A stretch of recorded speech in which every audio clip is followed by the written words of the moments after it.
Mid நைட்டில் தூங்கும்போது லைட்டெல்லாம் of பண்ணதுக்கப்புறம் வீட்டோட பேக் சைடில் கடக்க போடக்குன்னு சத்தம்.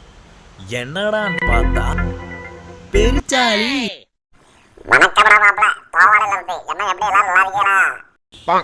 அதனால நல்லா இருக்கிற ஒரு இடத்த குழச்சி போட்டு எலி வந்துட்டு போகிற பொந்தெல்லாம் கண்டுபிடிச்சாச்சு. நிலகுலைஞ்சி இருக்கிற வீட்டோட பேக் சைடை பழையபடி அழகா சரி செஞ்சிடலாமா?